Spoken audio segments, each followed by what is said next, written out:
live. Uh, I know I will not be on camera. This is strictly radio, what I'm going to call Daniel Radio edition of, of what I'm doing today. Today, tonight, what the hell ever.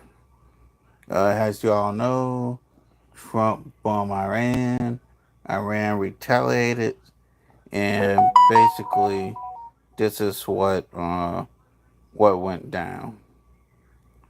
And first off, I'm gonna start with ABC News, and then I'm gonna go to NBC News for the ceasefire stuff. With that being said, let's get started. ABC News. When we started Warby Parker, we just sold glasses, and only online. But people... I've been to Al Udeid in the past before and seen this huge control room where drones, aircraft are monitored and controlled. And it's possible that the attacks against Iran were orchestrated from here. We know that President Trump and the National Security Council are due to meet. They're also acutely aware of these threats. Our colleague Kira Phillips quoting a defense official saying that they don't behave like this unless the threat itself is credible. We had multiple threats, multiple warnings from Iran that they would indeed retaliate to the US strikes on 3 nuclear facilities. The latest one came from the Iranian president probably only about 40 or 45 minutes ago. He's not a key decision maker. The Ayatollah is in normal circumstances, but these are abnormal circumstances. But again, warning that there would be retaliation. Remember, President Trump and Defense Secretary Hegseth have made it very clear that if there is any kind of retaliation from Iran, that would lead to an even greater response from the United States. But there is precedent here. Remember the former head of the Iranian Revolutionary Guard Corps, General Soleimani. He was assassinated back in 2020 under the first President Trump's first term in office. I was in northern Iraq when Iran responded. They fired at US bases near where we were in Erbil in the north of the country. They fired at US bases elsewhere in the country and on the border near Syria as well. So they have form, if you like. Now, that was a calibrated response. It was one for Iran to say, look, we did respond, but no further. It allowed for a de-escalation. I'm not sure we're in the same territory right now, especially given the very specific threats that the President Trump has made against any of what would happen in the eventuality of any retaliation. But the facts are, there was this threat, there was airspace was closed, and the Israelis also monitoring the situation.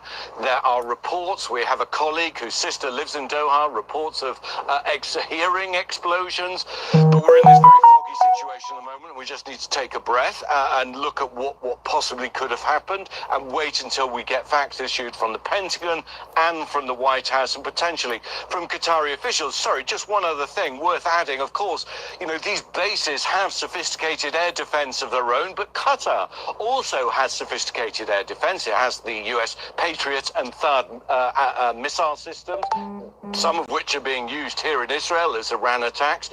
So it's possible when people say they've heard explosions that these are intercepts. So at the moment, I think we just need to take our time, deep breath time, and wait and see exactly what's happened. And Ian, it does sound like the Iranians are now calling this operation Annunciation of Victory. I want to bring in our senior political correspondent, Rachel Scott, for a little bit more on the reaction here. We're also seeing some video from inside Doha. Rachel, what are you watching for in terms of reaction from the U.S., particularly with what we've heard from the president this morning? Well, Diane, I just left the West Wing. I spoke to a senior administration official who told me that the White House, the Department of Defense, they are aware of and they are closely monitoring any potential threats to U.S. troops, even including Al Udeid Air Base in Qatar. We know that's an air base that the president did visit back in May on his first foreign trip to the Middle East. It comes, as Ian was saying, amid these warnings from President Trump himself, but also key members of his administration about any potential retaliation. The president saying directly, if that future attacks would be far greater and a lot easier. The president saying any retaliation by Iran against the United States of America will be met with far greater than what was witnessed on that initial night that they did strike. We know right now the president, per his public schedule, is meeting with his national security team in the Oval Office. We have watched members of his national security team, including the director of national intelligence, Tulsi Gabbard, make their way into the West Wing as we anticipate more from the White House and this administration on their reaction and next possible steps, as the president has warned. And I want to bring in our chief White House correspondent, Mary Bruce. Mary, you were actually at this very base just over a month ago when President Trump went to visit. This is a critical base for several U.S. operations in the past and expected to be in the future. What do you make of this, Iran now announcing that they're attacking it? And it is the largest U.S. airbase in the region, obviously positioned critically. And the president was there just a few weeks ago on May 15th. I was there. This was during his first big foreign trip, his first trip in the Middle East as well. And at the time, it was interesting, the president speaking to thousands of U.S. troops there. And at the time, he said that it was his priority to end conflicts, not start them. But he added in those remarks that he will not hesitate to wield American power if it is necessary. The president at the time saying, when we are threatened, America's military will answer our enemies without even thinking about it, overwhelming strength and devastating force. That was the quote from the president during that speech. And it gets to this question of what comes next. We know that the president, as Rachel was just saying, has cautioned and warned Iran that if they don't reach peace on his terms, that the U.S. will respond in kind with that same kind of skill, precision, and force that he warned about in that speech over the weekend. I think obviously it was expected that Iran would respond in some ways. Certainly that is what the Ayatollah has been telegraphing. Now it appears they are doing just that. The big question, how will the U.S. Then respond, given the kind of rhetoric and language that we have heard from the president? Certainly this is going to be what the president is discussing this afternoon with the national security team. And we are, a U.S. official is now confirming to ABC News that Iran has, in fact, fired missiles at Qatar. I do want to try to bring up that video again that we're seeing from inside Doha. It looks like you can see those missiles coming in through the night sky there. This, again, is the largest military base in the Middle East, also has played a critical role in several conflicts. This is the video from inside Doha. Again, it looks like you can see those missiles coming in, targeted at the largest U.S. air base in the Middle East. I want to bring in Ann Flaherty for a little bit more on the logistics here. Ann, what does it mean to have an attack on this base? Yeah, so we were just getting word moments ago that a U.S. official does confirm that, in fact, Iran has fired missiles at Qatar, believed to be targeting that Al Udeid Air Force Base that we have mentioned. That is the center of the air operations for U.S. Central Command. It's a very critical base. About 10,000 troops are believed to be stationed there. U.S. officials also tell us that, look, you know, they are prepared for this. They knew that this was a risk when President Trump had ordered that attack on Iran's nuclear sites. So they had moved equipment, assets into the region precisely for this scenario. So they are expecting this to some degree. They will say that there are, air defenses that Qatar has. It is able to protect itself in that airspace. But a lot of concern in this building right now about U.S. troops being targeted in this attack. And U.S. troops around the Middle East are now being told to shelter in place. Our James Longman is in Iraq. And James, what are you seeing and hearing there? And what does this mean for troops in the region in general? Yeah, look, it's a big moment, Diane. Everyone here knew that something was coming, and I think perhaps there was a sense that there'd be a few days, perhaps that maybe the Iranians would sort of think about what they were going to target, that it was going to be at a time of their choosing. We hear that phrase so often.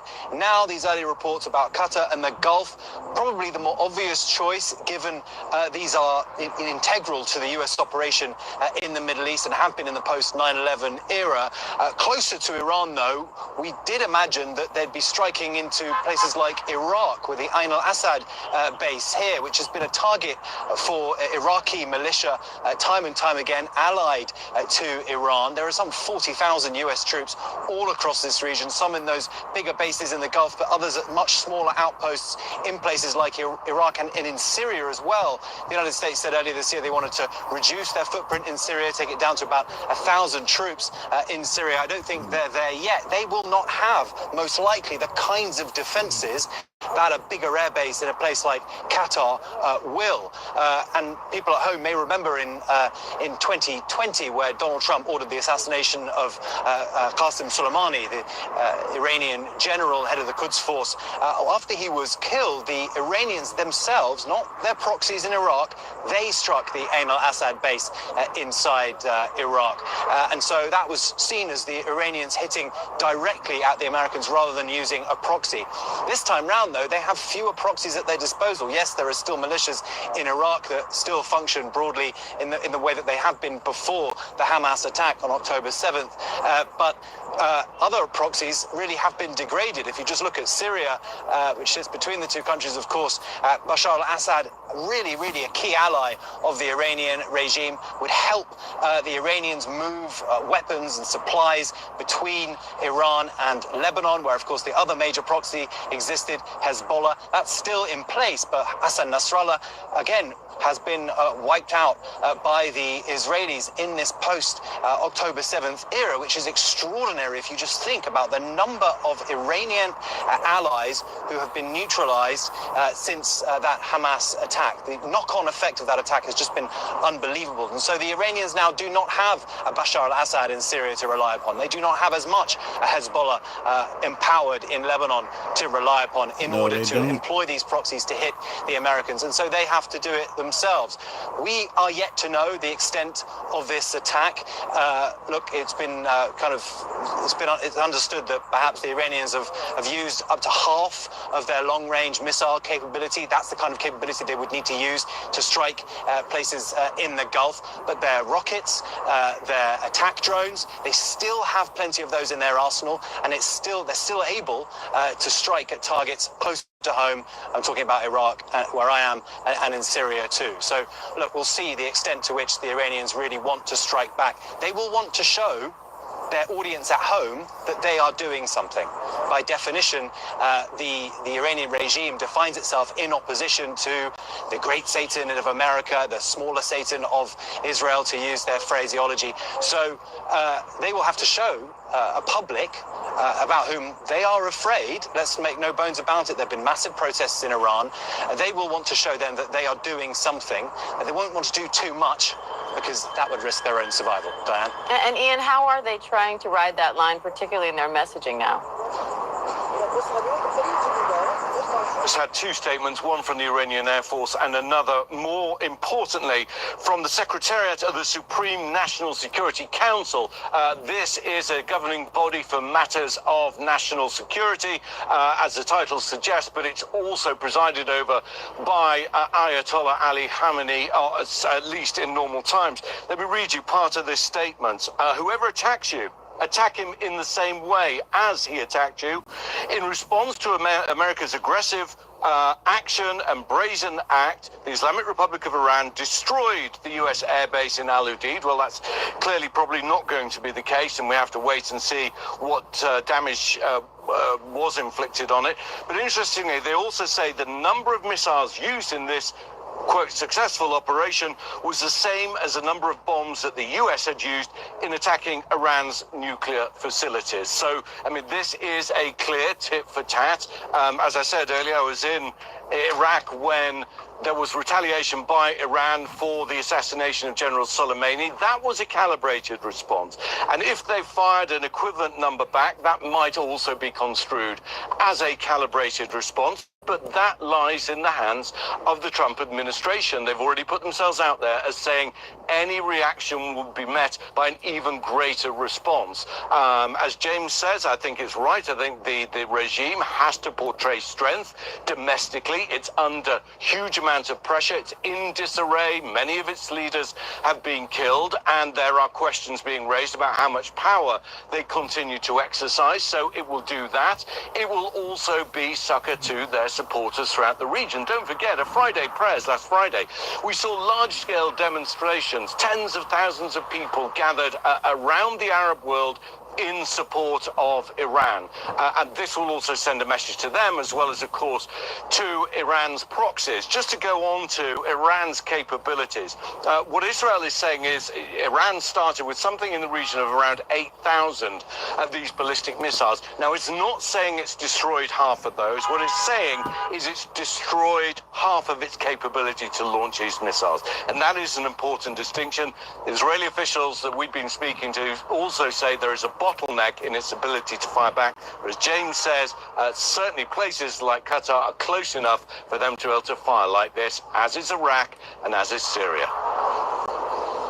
And Ian, we're now hearing from the Qatari Defense Ministry. They say that the Qatari air defenses successfully intercepted a missile attack targeting Al Udeid Air Base. Again, that is the largest U.S. air base in the Middle East. This news from Qatar comes after Iran had announced that it had launched that attack. I want to bring in our chief foreign affairs anchor, Martha Raddatz. Martha, you've spent a lot of time in this region. What do you make of this announcement now from the Qataris saying that they successfully intercepted this attack, and what does that mean for future retaliation? Well, I've actually been inside that base there in Qatar, and the command center, the heart of air operations, really the heart of the region for the U.S., that air base. I am frankly not surprised they successfully intercepted the missile attack, because they do have air defenses there in Qatar, in the air base there. And what I've heard from the Iranians is not a surprise at all. They are going to claim, as Ian and James have both said, they are going to claim that the missile attack was successful for their domestic audience. They have been crushed in the last few days by Israel, by the U.S., and they have to, in many ways, save face. And I think that's a real issue, Diane, too. What do they do now? How do they respond going forward? It's exactly right. In 2020, it was a calibrated attack on Iraq. Ian was in Iraq at the time. I was in Iran, reporting there behind enemy lines, essentially, when they launched those missiles toward the airbase in Iraq, and that did leave 100 troops with mild traumatic brain injury. But they didn't follow on with anything. I think one of the reasons they didn't follow on is because they accidentally shot down a Ukrainian commercial airliner. Yeah, I remember or they might have continued their attacks.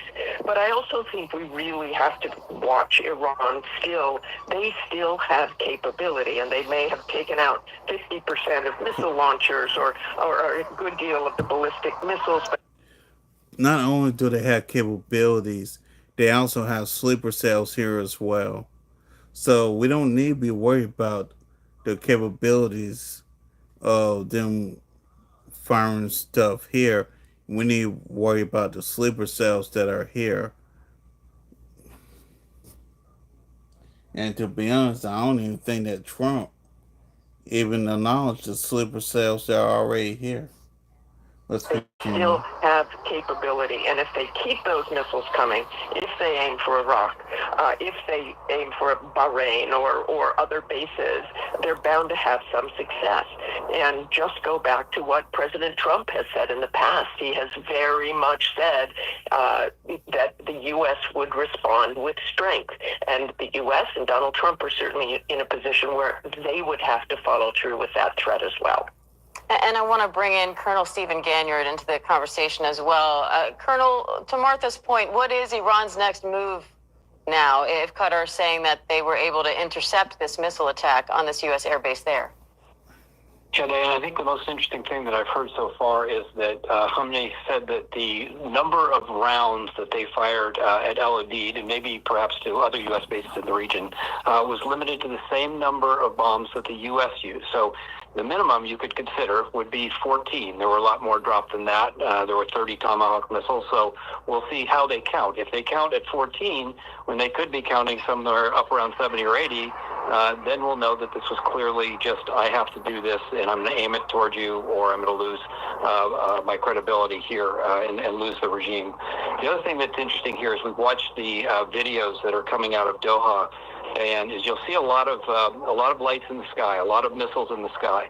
So both the Patriot and the THAAD, it's a shoot, look, shoot doctrine, and so you'll see 2 Patriots coming up to every inbound missile. So it's not that there are that many inbound missiles; it's that you're seeing the fire doctrine of those THAAD and Patriot batteries is to shoot 2 for every 1 incoming to make sure that they hit that missile. Another point I think that's interesting here, that obviously part of the calculus for Iran was that if they're going to shoot at other countries, even though those are U.S. bases, they are shooting at Qatar. They are declaring war on Qatar.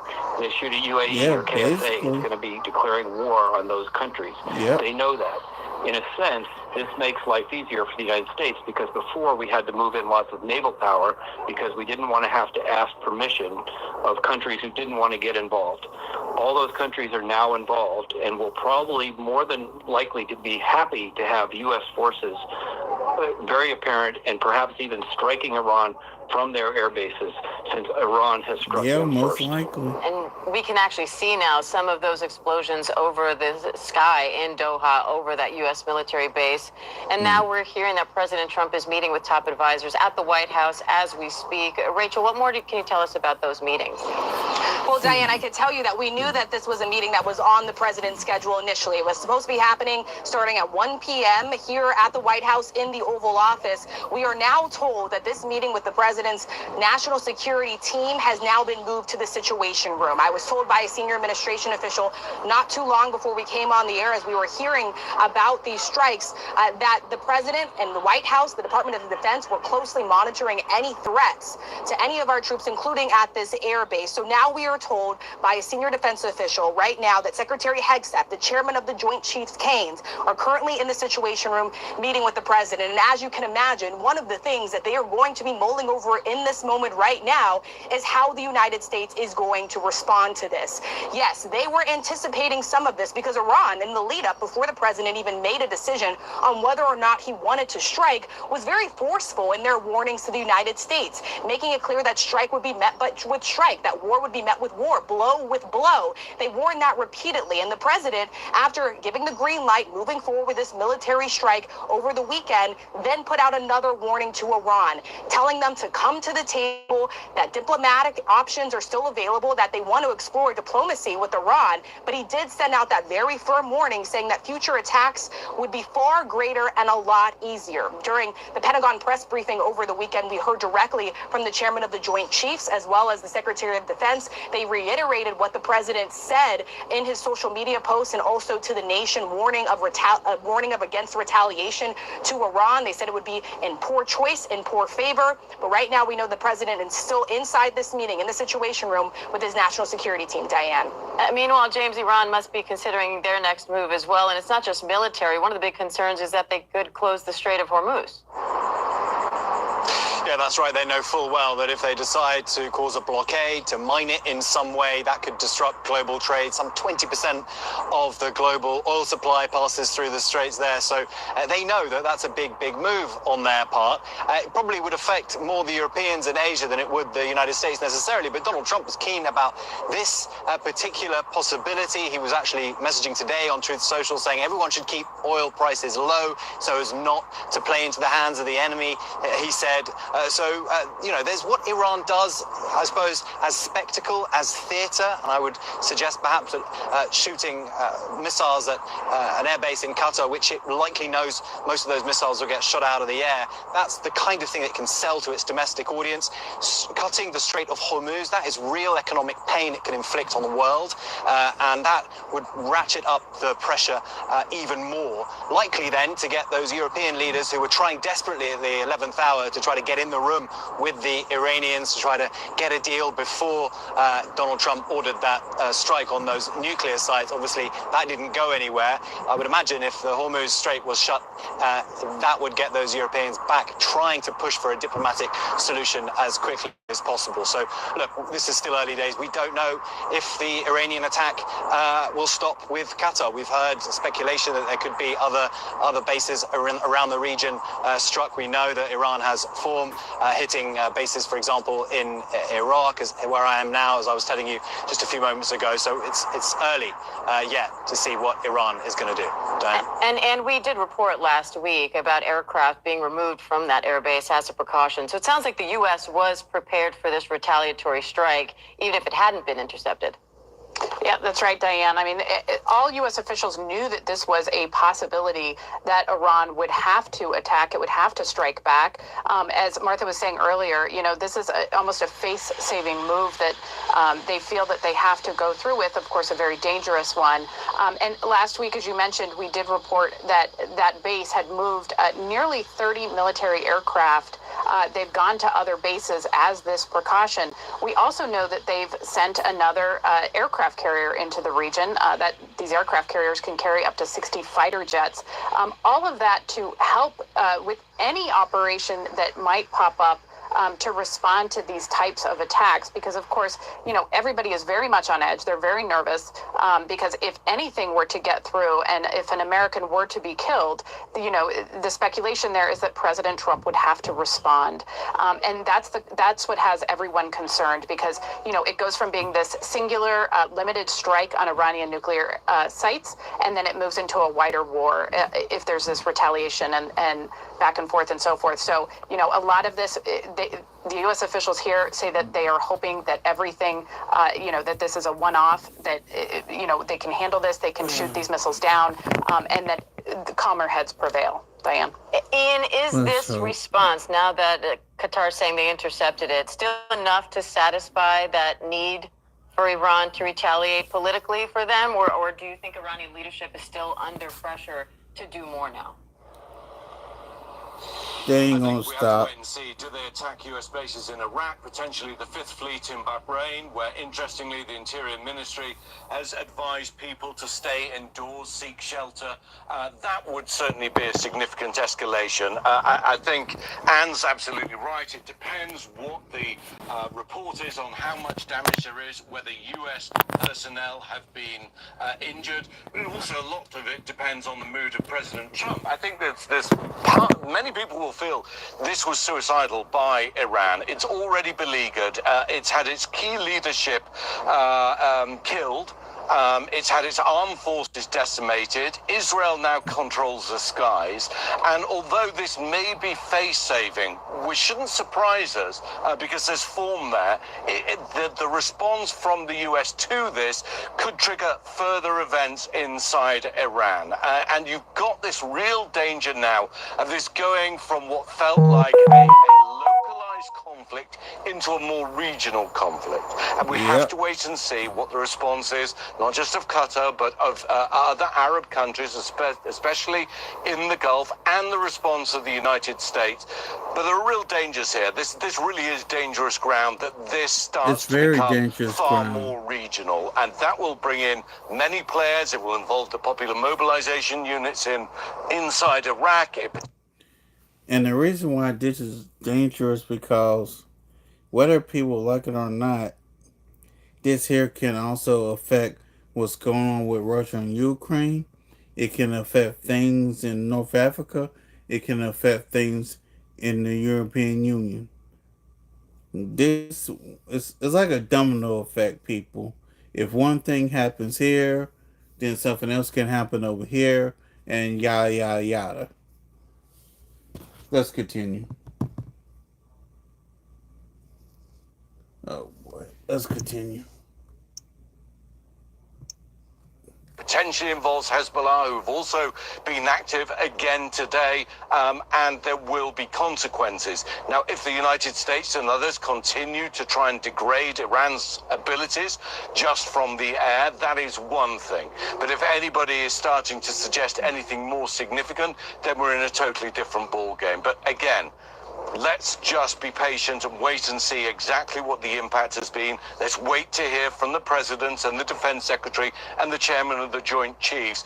But I would say for Iran and the future of the regime, if it didn't look tenuous already, it certainly does now. Remember, Israel specifically targeted the instruments that are used by the Iranian regime for suppression inside the country, the Basij, which is a kind of domestic security force that's used to enforce Iran's draconian laws, for example, against women, against protesters. They also targeted the IRGC, the Iranian Revolutionary Guard Corps. They also dropped a bomb near a prison, an infamous prison inside Iran, used to house political prisoners. And Israel's defense minister has made no bones of the fact that this is about unsettling the regime and its grip on power. And you also had that late night posting by President Trump when he also raised the question of whether regime change would be bad. And as much as officially US and Israeli officials want to ignore that, it's starting to become a more and more pertinent question. And Colonel Ganyard, how does Qatar go about repelling an attack like this and intercepting these missiles? Dan, obviously for decades now, the U.S. has been interested in this region and considered Iran a threat. And so all of the Gulf states are tied in with the U.S. in very intricate, very sophisticated air and missile defense systems. So there are radars and links between countries that have radars. And so what we call the air picture over the Persian Gulf is probably covered like no other place in the world. So the ability to share that information, to share inbound missiles that are coming in, to be able to hand those off to various kinds of surface air missile defense capabilities is quite extraordinary. It's like no other place in the world where you have this much information sharing between countries. The missile systems like the THAAD and the Patriot can actually do what we've seen in Israel with some of their systems, and they can actually, as they track the inbound missiles, they can actually calculate where that missile is going to land. And if that missile is going to land, say, outside the fence line in a deserted area outside of Al Udeid Air Base, the system will not go after it. They'll just let it fall harmlessly in an open spot. They only go after, they calculate only those missiles that would hit either a residential area, an industrial area, a military base. Those are the ones they go after. But they have that ability to discern where the impact point is going to be and make a judgment on whether they should intercept that inbound missile. And again, for anyone just joining us, we were looking at video from just moments ago of an Iranian missile attack on a U.S. airbase in Qatar. The Qataris have said they've intercepted that attack, but we are, of course, waiting to see and hear of any damage there. This is the largest U.S. airbase in all of the Middle East and has played a critical role in so many different conflicts, including Iraq, Afghanistan, strikes on Syria, and so forth. We are now, again, waiting to see the extent of the damage there, if any, but Qatar has said that they have managed to intercept a lot of that attack, if not all of it. And this could still play a critical role in the region. I want to go back to Colonel Steve Ganyard, who's walking us through a little bit about how this attack was intercepted and the protections at play. Actually, let's go to Rachel Scott, who's been following the reaction from the White House now. Rachel, we know the president is in the Situation Room now meeting with top leaders. Given this attack was intercepted, if there isn't a lot or any damage for that matter to the base, how much pressure is on President Trump to respond, or could he let this go? Well, politically, this puts President Trump in a very tricky position. The president has been very clear, very direct, that any response from Iran will be met with a far greater response from the United States. But remember, President Trump, as a candidate, campaigned on getting the United States out of foreign conflict. He described himself as a peacemaker, even in his inaugural address. And so you have had this split in the Republican Party. And the president, over the last several days, I was told... It's 1 a.m.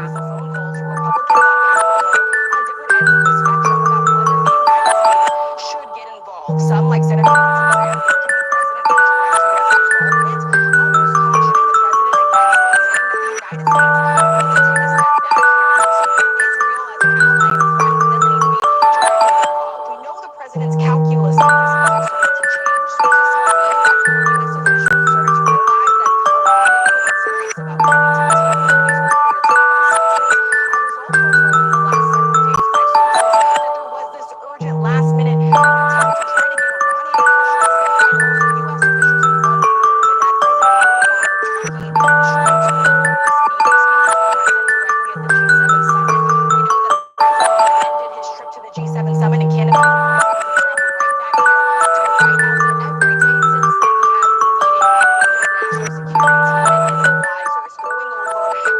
1:01 a.m. States and also movements here. But again, the president was very clear about this.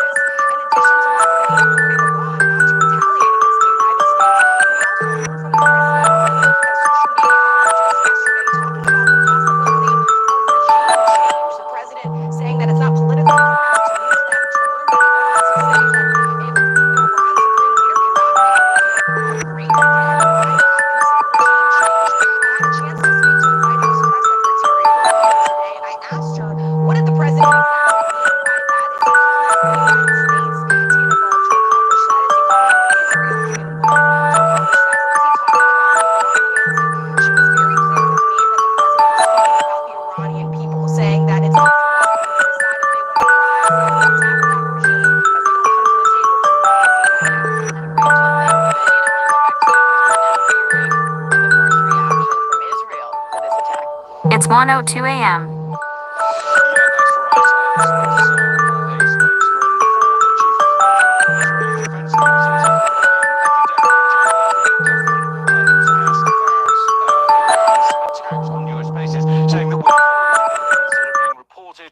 We are in touch with our partners in the region, and of course Israel regards this as more proof of the violence, that Iran is a terrorist state that threatens not just Israel but the region and the world. We're also hearing from Bahraini state television that they have closed their airspace. The Interior Ministry in Bahrain, which of course is home to the US Fifth Fleet, had essentially issued an order advising people to stay at home. Now, no indications that anything has happened there, but it's just worth reiterating that the concerns about what just happened in Qatar are not just felt in that country, but I think throughout the Gulf region. But again, just to be very clear, we need to know whether any of these got through. A US official speaking to ABC News has essentially said that the Qataris and the Americans were involved in the shoot-downs. They're also saying that they don't think any of those projectiles landed in Al Udeid Air Base. Interestingly, Press TV, which is the pro-Iranian or Iranian government television, is claiming that they did land there, but no evidence of that. And what more are you hearing about the way these missiles were intercepted? Well, again, this has come from U.S. officials. We know that the Qataris have basically U.S. air defense systems, and of course the U.S. base at Al Udeid has them as well. And are other assets in the region as protected as this airbase is, or are they more vulnerable? Well, this is an extraordinarily protected airbase because this is the nerve center, as we've been talking about, for U.S. Central Command. So we know that the attacks on the Iranian nuclear facilities, the flights would have been coordinated out of this base. So it's a very, very critical base. And of course, you know, they don't speak to the security of other bases, but you can guess that this one is probably better protected than others. And that does raise concerns for other spots throughout the region. And we are just hearing, Diane, that there have not been any impacts with this attack in Qatar. We are hearing that they are not tracking casualties at this time. So certainly, I think many people are breathing a sigh of relief because the hope is that this will be contained and will not escalate further. But again, as everybody likes to say, the enemy does have a vote in that. And we don't, we have to wait and see how the Iranians calculate all of this, Diane. And Rachel, of course, there are lives at stake. There's national security at stake. There's also money at stake here, particularly when it comes to oil and gas prices. How concerned is the White House about that? Well, it's something that the White House is obviously keeping in mind and folding into their calculus as they're evaluating this ongoing situation and also tensions in the Middle East. But of course, the primary focus from the president and the administration is keeping American lives safe. And so the fact that the target here was our troops, our air base, that could possibly prompt a very sharp response from the president if he decides to move forward. And after warning consistently and repeatedly against retaliation, it does put the ball now in the court of the United States to decide how forceful they want to respond, also possibly knowing that Iran could respond again. And this is the type of tit for tat that many Republican lawmakers and even some Democrats warned about, that warned the president against. Yes, while the president has been adamant that he does not want to see Iran have any nuclear program or nuclear weapon, at the same time there was that campaign promise that he was going to be the mediator, that he was going to be the peacemaker peacemaker as well. And of course, Diane, I will tell you, all of this comes amid ongoing questions about just how much damage the United States was actually able to do to Iran's nuclear facilities. We heard from the president saying that they were totally and completely obliterated, but we have heard from other members of the administration sort of distancing themselves maybe slightly from that language, maybe not being as strong when they've talked about what actually occurred in that military strike. Diane. James, what are other bases in this region now doing to try to prepare for possible attacks from Iran? Well, they've all been told, Diane, essentially to shelter in place. And some of them are very, very simple indeed. A few years ago, I visited one of the smaller bases in northern Syria. Now, there are U.S. forces in Syria and Iraq there as part of the effort to keep ISIS at bay. People will remember ISIS, the caliphate, once ruled area that's governed a huge swathe of northern Syria and Iraq, together with the United States and the Europeans and others. A coalition pushed those ISIS fighters back, decimated the caliphate, the Kurds on the front foot fighting alongside Arab forces as well. But there remain pockets of ISIS fighters across Syria and Iraq, and they remain, and American troops remain in Syria to try to keep those forces try to keep ISIS at bay, but also advise the local government in both cases in Syria and in Iraq on basically how to police the region. And actually, just yesterday, there was a suicide attack in Damascus that killed over 20 people, and ISIS, the Syrian government,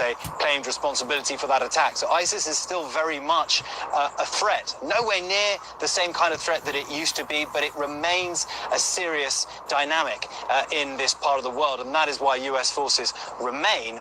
Now, they are more kind of vulnerable to attacks than other bases, because these are just much smaller locations. We went to one of the bases in the north of Syria, and it was essentially just a large barn in the middle of a field. And yes, there will have been military installations around it, but this is not the kind of large air base that you may have seen pictures of in places like Qatar, or indeed the naval base in Bahrain.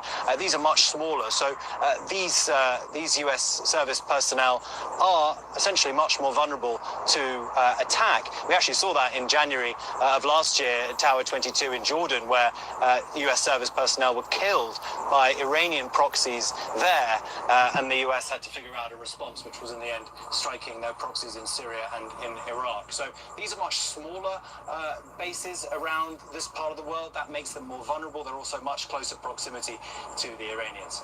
Dan? Yeah, they're not all as protected as Al Udeid. James, thank you. And we're getting a look at some of the flight radar over the Middle East right now. Again, many areas in the region are bracing for possible retaliation from Iran, and the Qatari officials actually closed their airspace just shortly before Iran announced this missile attack on the Al Udeid air base. I want to go back to our Ian panel in Tel Aviv. Ian, where does this attack leave us now in terms of this conflict in general, and watching for Iran's and the US's next move? Well, I think at the time, right now, it looks like a limited attack by Iran. A show of limited force, perhaps, one that will provide succor to the domestic audience, one that will allow Iran to save face and say, look, we responded against America in retaliation for the strikes inside Iran. I mean, of course, the reality is that there is no equivalency whatsoever in volume, and certainly not in impact. We have no reason to believe that any of those missiles that were fired, or rockets that were fired into Al Udeid or elsewhere in Qatar, were not intercepted at the moment. So this could well be a limited response, and therefore then attention turns to how the US then replies. As we saw back in 2020, after Iran retaliated for the assassination of General Qasem Soleimani, the response was limited. It did have an impact, of course, on those US bases, but it became the end of the matter. It was generally conceded that would be it, that it looks like where we are right now. But again, we have to wait and hear from the president. And many now hoping that's the case this time around too, Ian. And we're now hearing from a U.S. official telling ABC News the Al Udeid airbase was attacked by Iran using short and medium-range missiles. We have no reports of casualties at this time, and that official says the attack. So we'll leave it there. There, we'll have much more on this later. Right now, we'll return you to your regular programming, but our coverage continues on ABC News Live and abcnews.com. And David will have the very latest on World News Tonight. I'm Diane Macedo in New York. Have a great rest of the day.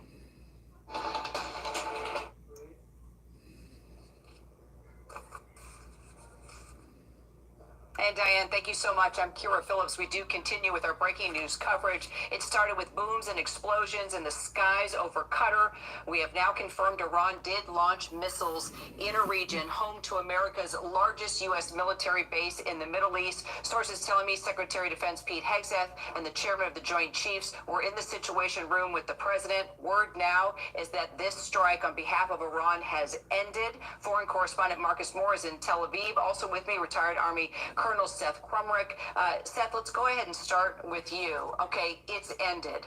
But according to the sources I'm talking to, one of whom very close with President Trump, saying that Iran, they believe, the administration believes, could potentially hit other bases, U.S. assets in the region. So although this attack on behalf of Iran may be over, it looks like there is still concern that other assets, in particular there in the Middle East region, could be hit today. Absolutely. I think that's a very valid concern. And, you know, I worked at Al Udeid Air Base for on and off for 3 years, not too, recently. And I can tell you that it is the nerve center for all of our operations in the region. But one thing I really want to highlight to your viewers, if you have loved ones in Qatar, it's probably a 45-minute to an hour drive from Doha out to the airbase. So context really matters here on what was a vulnerable, who's vulnerable to these strikes going forward. So for anybody in the region, I see right now, look for those other strikes to come in. And I think we're all going to be watching on who or what could be targeted next. And we have to be in high alert for the next few days at a minimum. All right, Seth, stay with me. Let's take it over to the White House. Our Rachel Scott is there. Earlier, maybe about 20 minutes ago, Rachel, I received word from a senior White House official that Hegseth and Kane were both in the Situation Room with the president. Do we know if things have calmed down, if things have split up, they've moved out of the Situation Room, are they remaining in the Situation Room? The same source telling me they're concerned about other attacks on behalf of Iran, possibly targeting other U.S. assets in the region. Yeah, Kieran, what was so notable about your reporting that you got was that this meeting was originally scheduled at 1:30 in the Oval Office. And so when you told us that you were hearing from your sources and from administration officials that this had now been brought into the Situation Room, it shows you just the severity and the weight of this moment. The president now, I am told at least, is still inside the Situation Room with his advisors, with his national security team, mulling over the options of how the United States is or is not going to respond to this. We have heard from the president over the last few days. We've talked about this. He's been very forceful in his warnings about retaliation from Iran, saying that any retaliation from Iran, any future attacks would be far greater and a lot easier from the United States. Those are the words from the president. He's also floated this idea of possible regime change. I talked to the White House press secretary about that earlier today.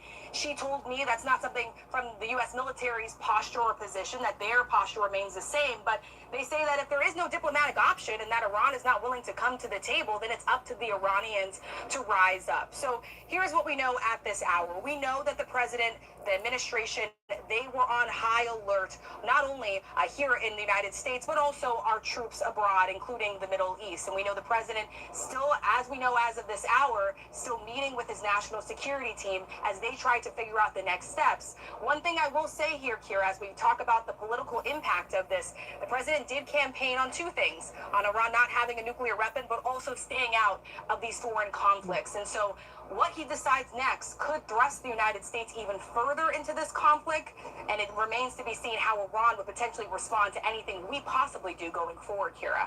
All right, so glad to have you there from the White House, where clearly everything is taking place. Rachel, thank you. Let's take it our chief foreign affairs correspondent, Ian Pannell. Ian, let's talk about the Qatar Air Base, the brains of CENTCOM Air Ops, where the strikes on Iran would have been controlled from. Symbolic to pick this as its first target, indeed. Yeah, exactly. And there was a statement from essentially the National Security Council for Iran, which is presided over by the supreme leader. What they're saying is that this was direct retaliation. They're also claiming that they responded in kind, that they fired the same number of projectiles that were fired at Iran in those strikes by the United States. Now, we have no reason to know whether or not that is the case at the moment. We're hearing that there've been no casualties. We don't know if there's been any damage to the base. We are hearing from the Qataris and others that perhaps they managed to intercept all those missiles. Remember that the Qataris have it so. What we're left with is symbolism. This was important for Iran, for its domestic audience, to be able to say, look, we responded. Press TV, which is a government television channel inside Iran, is basically broadcasting a slogan saying that we stand by our armed forces, and they will see this as a victory, even though the reality on the ground is none of those missiles seem to have got through, none of them seem to have had any great impact. Now, when Iran responded to the assassination of General Soleimani, who was the commander of the Iranian Revolutionary Guard Corps back in 2020 during President Trump's first term, the response from Iran was much more significant. It remains to be seen. You raise the question yourself, is this it? And if it is it, then I think there'll be some voices within the Trump administration who will argue, well, there probably is no need to respond. That's it. It had no impact. You can ignore it. But if this is the start of something more, then I think we're in a very different situation in the region. The Israelis have also spoken, saying that they're closely monitoring the situation, and they see this as proof that they have been saying all along that Iran represents a danger not just to Israel, but to other parts of the region. Remember that Israel and Qatar have fairly normalized relations now under the Abraham Accords. So the airbase is important. It's symbolic because, as you say, this is probably where the attacks on Iran were coordinated from in terms of air assets. It is a huge base. It's the biggest in the region. So it allows Iran, in some senses, metaphorically, to beat its chest and say, look what we did, without actually achieving anything. All depends on whether there is another attack elsewhere in the region, whether there are other threats against U.S. facilities, U.S. bases in Bahrain, the home of the Fifth Fleet, in Iraq, where there are significant numbers of U.S. forces still, or Syria. If there are those attacks, and that will put pressure on the Trump administration.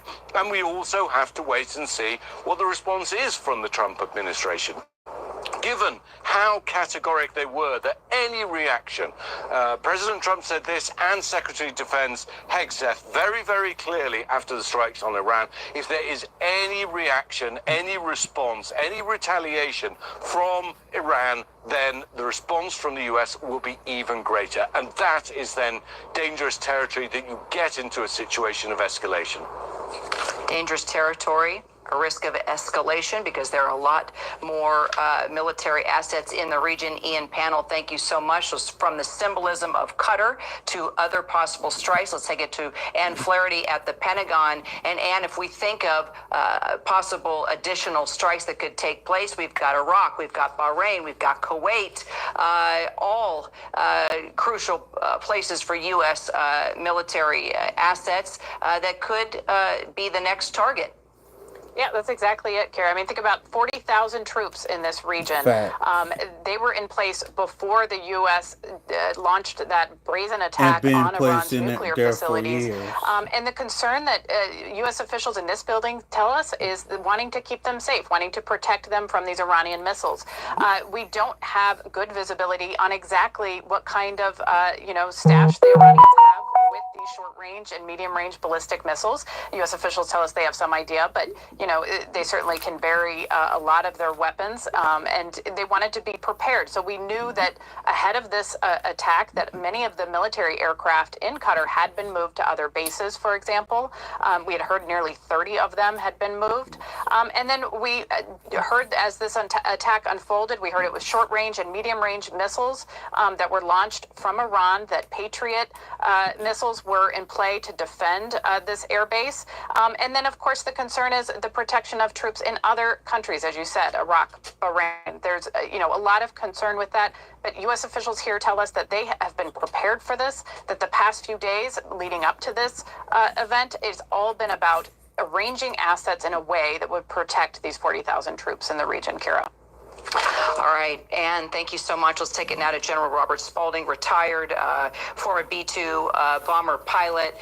General, we were set to talk to you just about the B-2 bombers and the mission, the incredible stealth mission that they carried out over the skies of Iran over the weekend. But now we have this breaking news, so I just want to bring you into the fold. We will talk about the B-2 bombers and what happened during Midnight Hammer, Operation Midnight Hammer, but I guess if you look at all the preparation that we now know about, the fact that the Qatar Air Base had been cleared out weeks ago, that it appears the president was prepared for possible retaliation immediately. Hegseth, Kane were in the situation with eyes on Iran as these missiles were being launched into Qatar. The symbolism of the fact that CENTCOM is based there. My guess is you are not surprised that Iran chose this base for its first retaliatory strike. Now the question is,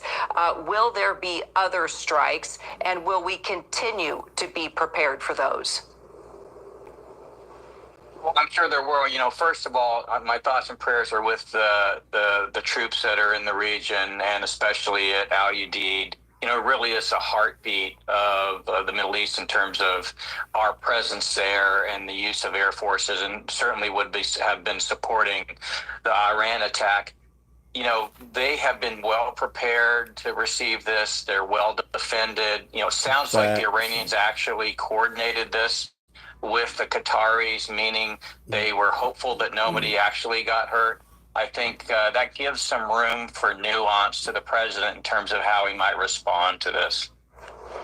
All right, stay with us, General, because we are going to be talking again as we have continuing updates right here on ABC News Live throughout the day. I'm Kira Phillips. We have a lot more news right after the break. Don't go far.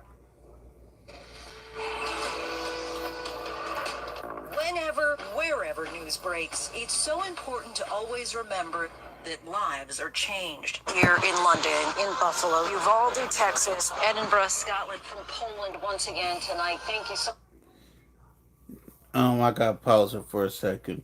I have no effing clue on what's going to go down tomorrow.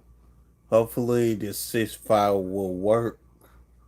If not, things are going to go south, unfortunately. Let's hope the ceasefire works. much for streaming with us. Ukrainian refugees here in Warsaw. Do you think you'll ever be able to go back home? We're heading to a small community outside of Mexico City. Splintered houses and splintered lives, and the magnitude of the devastation.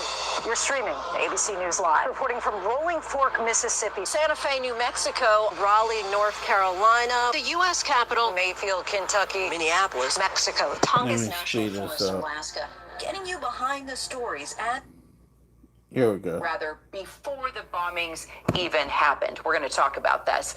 Let's bring in our White House correspondent, Karen Travers, also senior national policy reporter Ann Flaherty, and foreign correspondent Marcus Moore there in Tel Aviv. Let's go ahead and start, Karen, first with this senior U.S. defense official.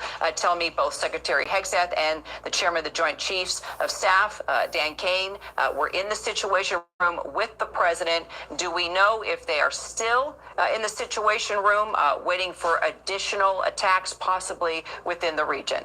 Kira, we believe that meeting that the president was having is still ongoing. That was a meeting that was scheduled to take place in the Oval Office. The president sitting down with his national security team. That was moved to the Situation Room as those events developed in the Middle East over the last hour plus. The president now has to make a decision, of course, about what he is going to do in response to this retaliation by Iran. He was very clear on Saturday night that Iran should not retaliate or else it would be met by more force by the United States. The president said Iran needed to choose peace, and if it did not do that quickly, he said, we will go after other targets with precision, speed, and skill. The president said any future attacks by the United States against Iran would be far greater and a lot easier than what took place on Saturday night. So the president there saying to Iran, if you retaliate, there would be more coming. Now, it's not clear what the president will decide to do after this strike and whether this is the end of this by Iran,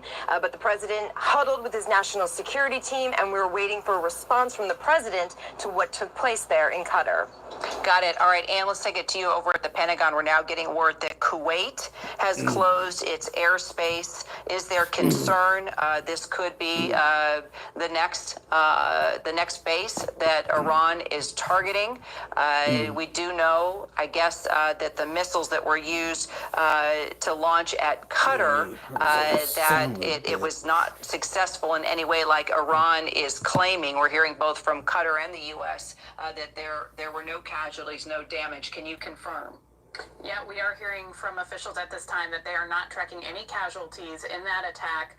And the concern is that they want to, of course, keep it limited. They do not want to see this happen to other bases, so they are obviously on high alert.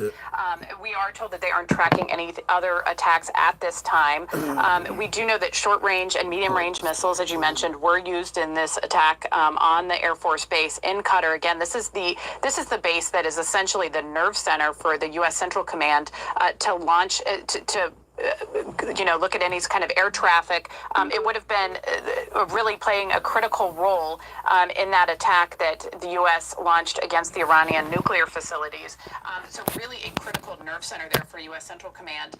And then, of course, there's concern about the other 40,000 troops in the region, troops in Kuwait, as you mentioned, troops in Bahrain and Iraq. So, a lot of U.S. troops are positioned closer to Iran than any place that Israel is close in that region. So really a lot of concern there about U.S. troops, whether or not they could be vulnerable in this attack, but officials are saying right now that they have the defenses in place to protect those troops. They're using things like PAC missiles, Patriot missiles, and other assets to try to, to keep those troops safe.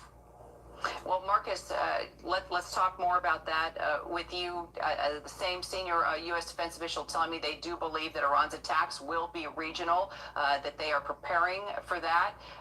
What other targets do you think could be at risk? What are you hearing at this hour?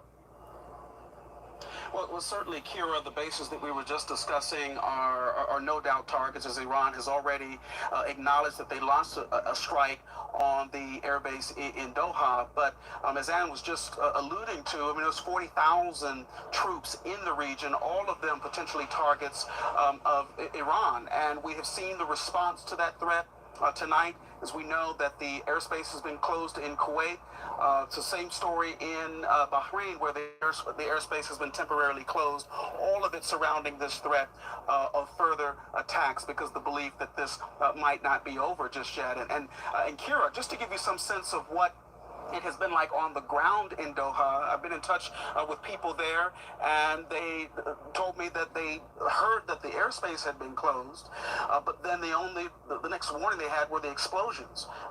They looked up and saw the air defense system at work there, and then those interceptions taking place, and then certainly they described it as very scary, and as they watched this unfold. So it seems like there was very little warning that this was going to happen, and so it gives you some sense of what it was like for people who were just living their lives in Doha on a calm night that has turned into a bit of chaos. And certainly we know that this is not over. Even here in Israel, there are still restrictions for people, officials urging them to stay home, not to go to work. Also, the schools remain closed, and also gatherings are prohibited, all because of the threat that still exists. And just a quick word, Kira, on the response that we've heard from an Israeli official, the first response, this coming from a spokesperson with the IDF, saying that they're in touch with their partners in the region, and that this is more proof of the violence that Iran is a terrorist state that threatens not just Israel, but the entire Middle East and the world at large. Kira. All right. And Karen, Marcus, thank you three so much.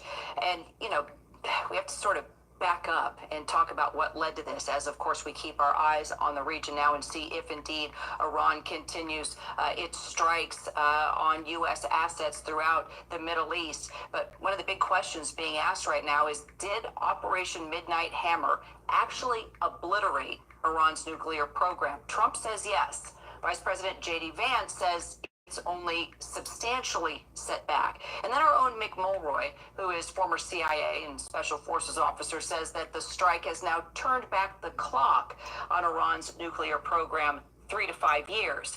Well, my next guest is not only a retired Air Force fighter pilot with air dominance systems expertise, but he's got a degree in physics as well. So he hasn't just dropped the bombs, he knows exactly how they work and if they've actually done their job. Retired Air Force officer and defense specialist Jeffrey Needles joining me now. So, Jeffrey, let me just start with, how will we know that the strikes that were made on the locations in Iran actually contained nuclear materials and were effective? Because as you know now, Iran is coming forward saying, no, we moved all those materials before the bombing happened. So I guess maybe you should gut check me there. Do you believe that's true?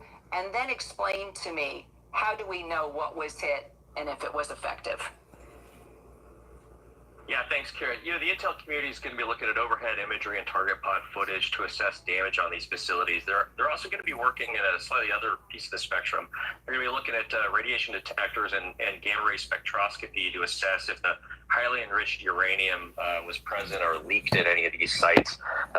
Highly enriched uranium, just for gee whiz, has high concentrations of the isotope U-235 that as it radioactively decays to thorium-231, it emits an alpha particle, but also very distinctive and characteristic gamma radiation. So they're going to be looking for this fingerprint emission to help identify the presence of weapons-grade uranium. Got it. So knowing what you know after being with the Air Force for so many years and being a part of these types of missions and studying Iran and studying the intelligence, do you believe for a second that Iran moved out all nuclear materials before these bombings happened? Not a chance. You know, so much of that has to do with day-to-day real, you know, in the moment intel that national assets are assessing. But because they had spent so much time trying to fortify these underground sites, and it seemed that we took them by surprise, I have hopes that we did manage to get after all of it, if not all of it, and really truly contain their program. Got it. All right. So the bomb that was used, the type of bomb that was used, you know, was designed for an attack like this, but had never been used before. So tell us about the MOPS capability and why it was dropped specifically this past weekend. Yeah, you know, after the wars of 2003, we found that some of our hardened target weapons, or bunker busters, everybody likes that term, just weren't actually quite as effective as we'd hoped they were. So as a result, the DTRA basically called for the creation of the GBU-57, the Massive Ordnance Penetrator, which was specifically designed to go after these deep underground targets like the Fordo uranium enrichment facility.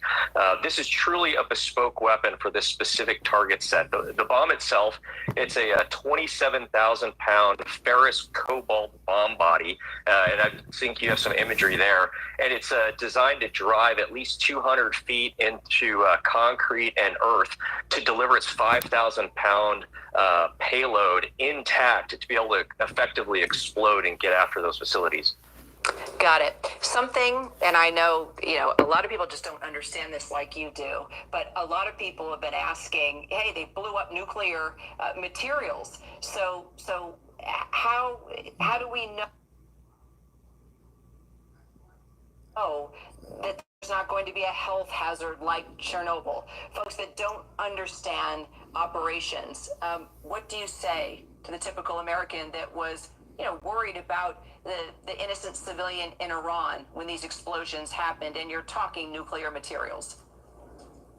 Yeah, sure. Obviously, there's concern that materials, if they're stored in vulnerable above-ground buildings, that radioactive particles could get in the air and create a plume, like we saw that deposited radioactive particles over Europe after Chernobyl in '86.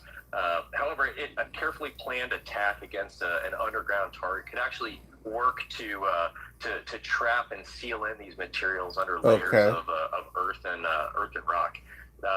Hopefully, the future is that these sites also become inaccessible to the Iranians, because any attempt to excavate and get back into these sites would pose an obvious radiological health hazard.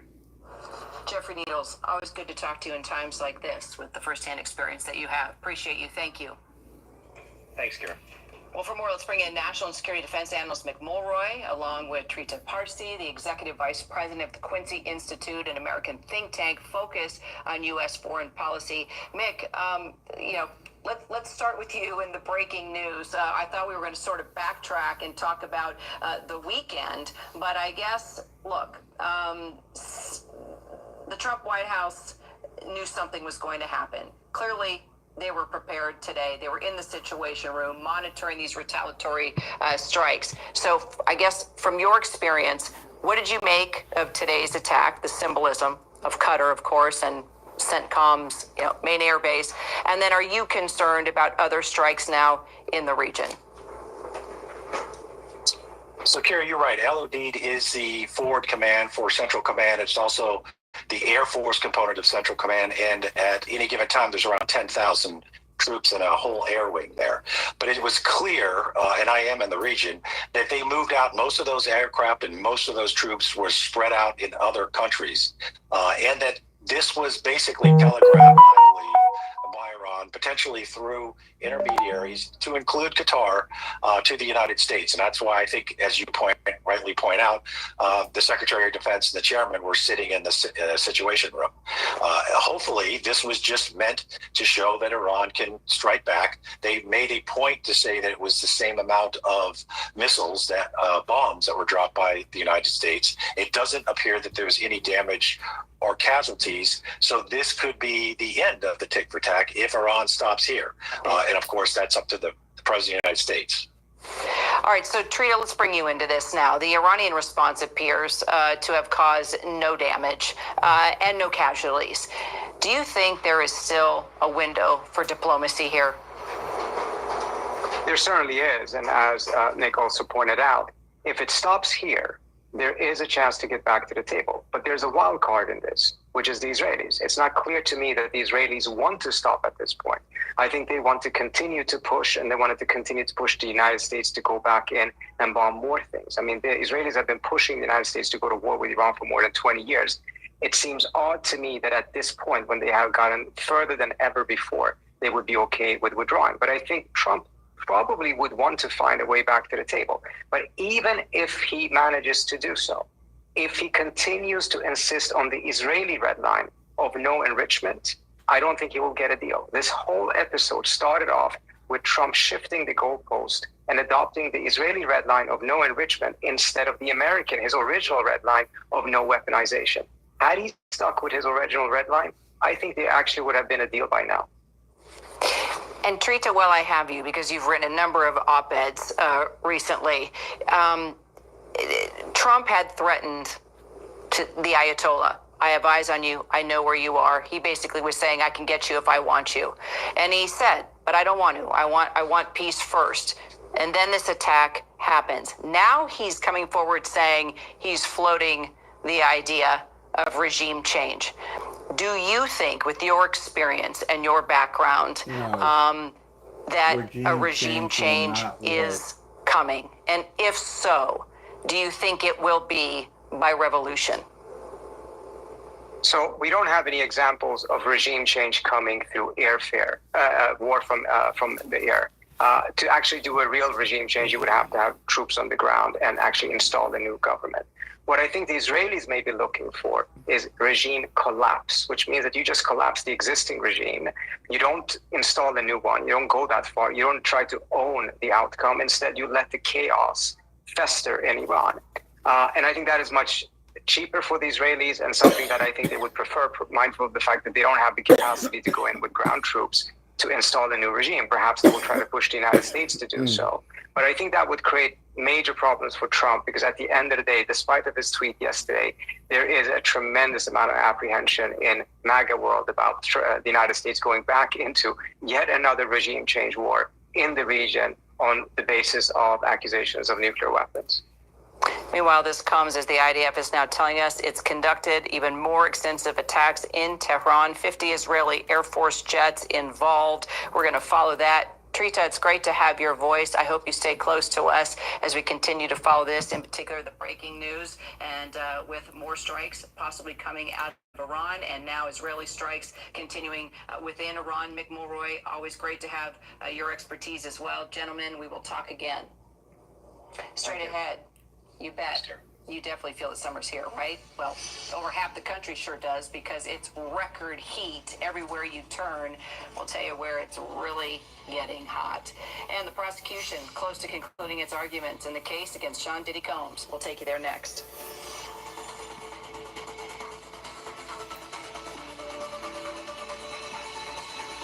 I'd never seen that many skeletal remains. Out.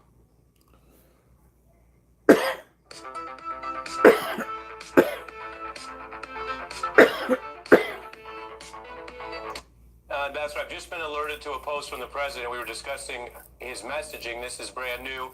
The caveats are the president of the United States has just posted news of what he's calling a ceasefire. We don't have fact-checking yet or statements yet from other parties. So you're learning this along with our audience. I'm curious your reaction. I'm going to read. This is also a Truth Social post from President Trump. He says it has been fully agreed, again, claims by the president, quote, by and between Israel and Iran, there will be a complete and total ceasefire in approximately 6 hours.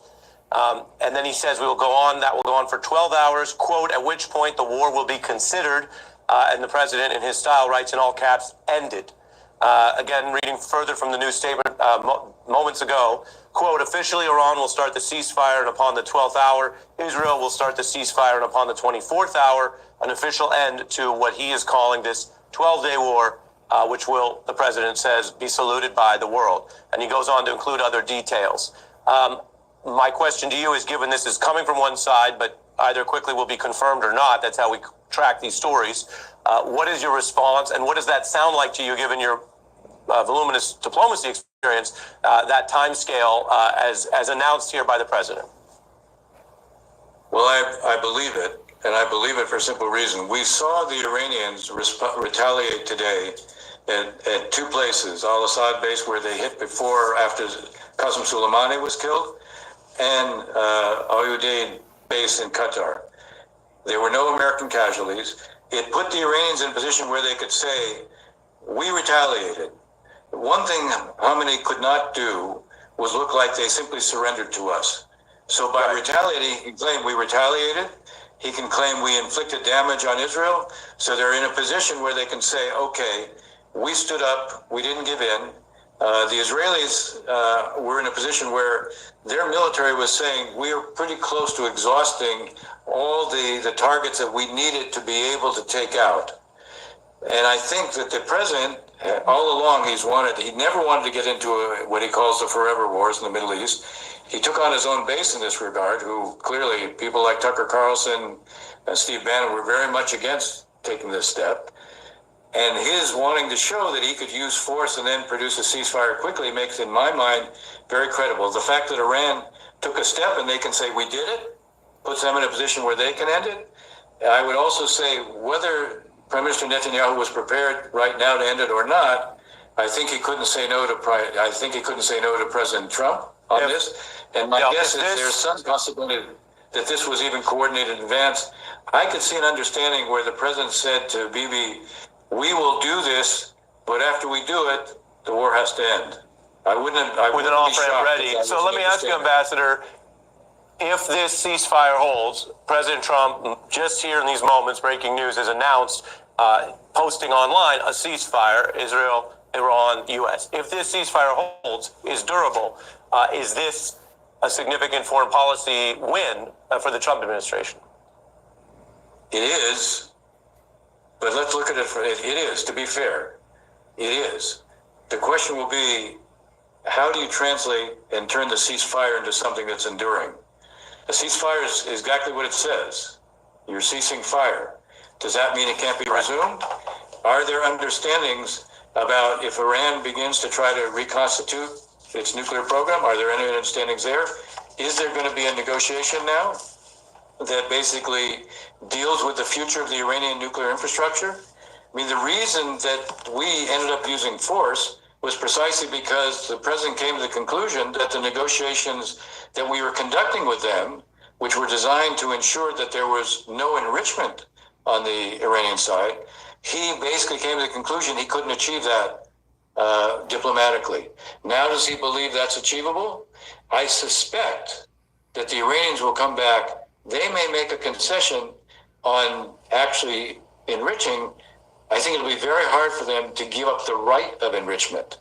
I suspect that the face saver for them, just like the face saver of retaliating against Al Udeid base, was to say we did it, the face saver for them will be something like we retain the right to enrich. It will be interesting to see, is there an understanding on that? The larger question here, though, Ari, is we have a ceasefire, which is very significant.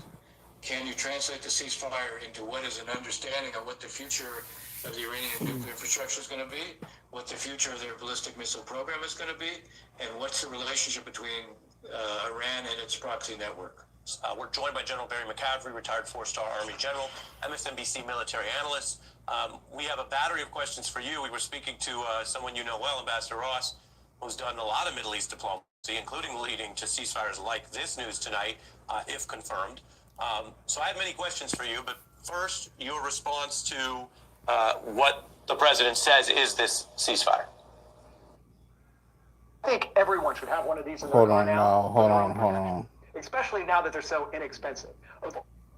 What the president says is this ceasefire.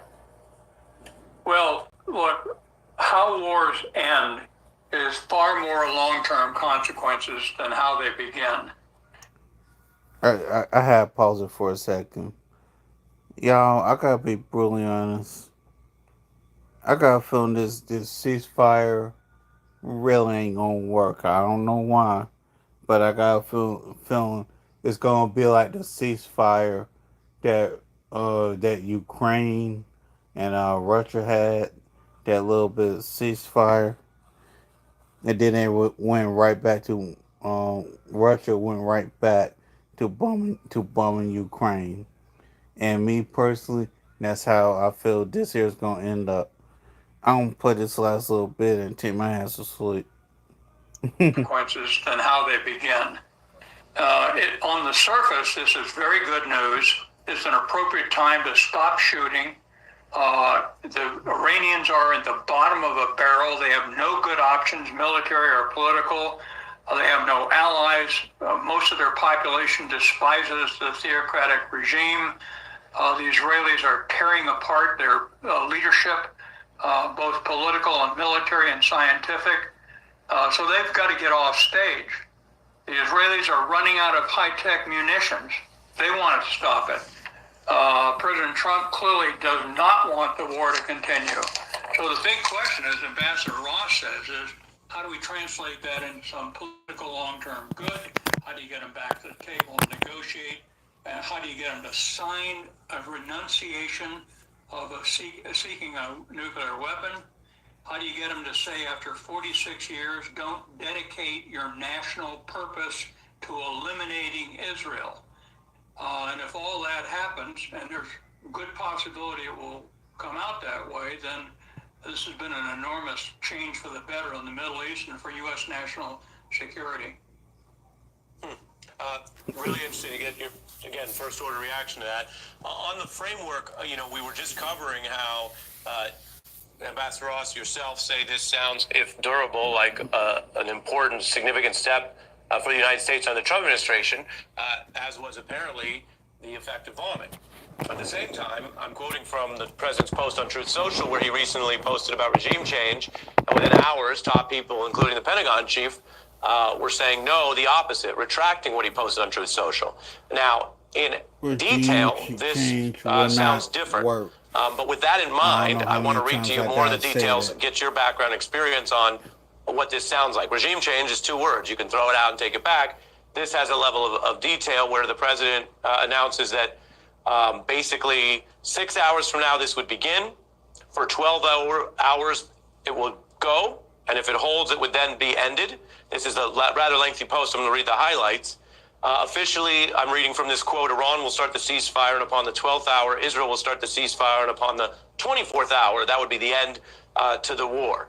So does that timeline sound like other agreements you've seen? What is your reaction to what is a lengthy statement and the details here, which for veracity at least sounds more cooked, more fully baked than some of the Truth Social posts that have recently been walked back? Yeah, well, it sounds like very good news. It sounds like both sides actually will turn the key and stop killing each other. Iran has a lot to lose and a lot to gain. Their economy is in a shambles. Their leadership, a lot of them have been killed in the last few days, few weeks. They are under economic constraints that are asphyxiating their economy. No one's going to come to their aid, not the Chinese, not the Russians. The Sunni Arab countries, principally Gulf Coast states, Saudi Arabia, Egypt, and Jordan, despise them, fear them, and want that nuclear program ended. So I think that the challenge will be this place is an abhorrent, repressive regime. Since 7 October, the demented attack on Israel, it has suffered the loss of most of its leverage. But it's got 46 years of history of hating the existence of Israel and the United States. So there's a long way to go, but this is very good news. And a lot of it, to be blunt, is the product of this daring, largely decisive strike by the United States on 3 nuclear sites. We should not underestimate the fact that this was a multi-billion-dollar, 30-year effort that has been set back substantially. Now, we also got to recognize they took their 900 pounds of 60% enriched HEU and moved it. We ought to assume that's the case. So they won't be out of the nuclear game until there are international inspectors on the ground verifying a signed treaty. You referenced the U.S. action. We're following breaking news of the United States through President Trump online announcing the ceasefire between these 2 countries. And Israel has been in the thick of it with a lot of the conflict since the October attacks. But this is the announcement between these 2. Tell us in plain English, given your military experience, what it means for the U.S. to broker this and announce this in the wake of bombing Iran. Does this imply an off-ramp for U.S. and Iran skirmishes here? Because this language, this new breaking news, does not refer to the status of the conflict between the other side of the 2 countries here, the U.S. and Iran. Well, I think this is an unambiguous positive development for the Iranians, the Israelis, and us. It was clearly implemented by that magnificent Air Force attack and Navy attack on Iranian nuclear facilities. Without that, it wouldn't have happened. At the time, it surprised me. I thought it was a political disaster for President Trump with his own party, with the voting population, with the Democratic Party, but he executed it. To be honest, I think otherwise we would have continued in aimless discussions while the Iranians continued toward development of a weapon. And we're done.